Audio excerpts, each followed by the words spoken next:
Easter Sunday is normally a leisurely day full of family gatherings, lots of food, and attending church services. Children wake up in the morning eager to see what the Easter Bunny has left for them. For some families, it's chocolate and candy. For others, it's small toys. And there's always an egg hunt, the highlight of any child's day.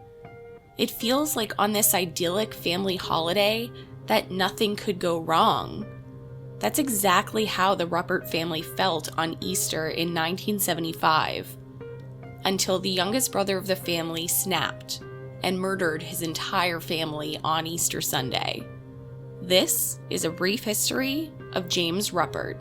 As always, this episode of A Brief History contains graphic content that may not be suitable for all audiences. Viewer discretion is advised. James Ruppert was born on April 12, 1934, to parents Leonard and Charity Ruppert. James was the second son of the family, following his brother Leonard Jr. after 2 years. Charity Ruppert made it no secret that she had wanted her second child to be a daughter, and it was clear she resented James throughout his life for not having been the daughter she wished she had. Charity often referred to James as a mistake. In addition to the animosity of his mother, his father, Leonard Ruppert, was also not in line for Parent of the Year. Leonard Sr. had a violent temper that he took out on everyone, but especially his 2 sons. James was subjected to the torment of his father for over a decade, until his father passed away in 1947. The 14-year-old Leonard Jr. then became the man of the house, and seemed to carry some of his father's lesser characteristics. Leonard Jr. was known for bullying his younger brother, and the hardships didn't stop at home for James. The preteen did terribly in school, had no friends to speak of, and was a measly picture of a man standing at only 5'4" and 135 pounds. At age 16, James attempted to hang himself with a bedsheet, but was unsuccessful and did not reattempt, instead resigning himself to a life of mediocrity and failure. This was heightened by the success of his older brother, Leonard Jr., who was a good athlete and had gotten a degree in electrical engineering. Seemingly doomed to fail, a bright spot appeared in James's life, a girlfriend named Alma. Though their love was short-lived and Alma ended up marrying James' brother Leonard instead. Yet another knife in the chest for James.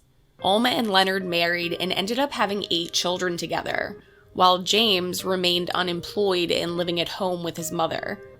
The man was unable to hold a steady job, owed both his mother and brother money, and turned to drinking, which in turn frustrated his mother, who threatened to evict him at any chance she got.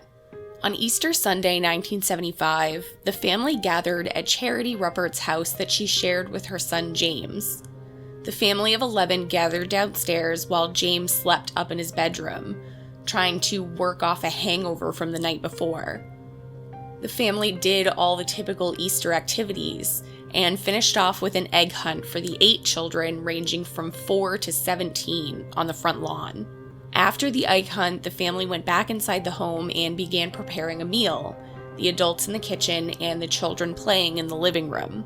Around 4:00 p.m., James Ruppert walked down the stairs from his bedroom and into the kitchen, where he shot and killed his brother, then his sister-in-law, and finally his mother. 3 of the children had made their way into the kitchen during the commotion and were also shot and killed on site by James. After the deaths of everyone in the kitchen, James moved into the living room where he shot the remaining 5 children. Everyone in the home had been shot 3 times, with the exception of one of the children who was shot just a single time in the chest. The entire ordeal took less than 5 minutes.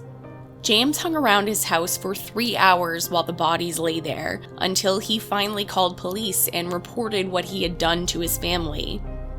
There was no attempt by James at escaping or hiding, and he simply waited in the living room for the police to arrive and arrest him. Later on, Hamilton Police Chief George McNally was quoted as saying, "We can't seem to find a motive. This kind of murder usually has a motive like sex, greed, or jealousy. We can't find any of those things here. Some aspects of this case just leave us puzzled. James Ruppert was charged with 11 counts of aggravated homicide and became uncooperative during his questioning and subsequent trials.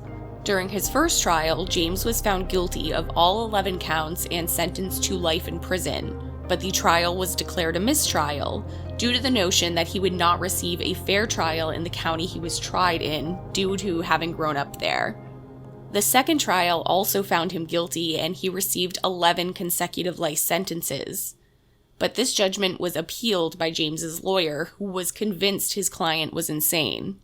Finally, James was found guilty on only 2 counts of first-degree murder for his mother and brother, but was found not guilty by reason of insanity on the other 9 counts of murder.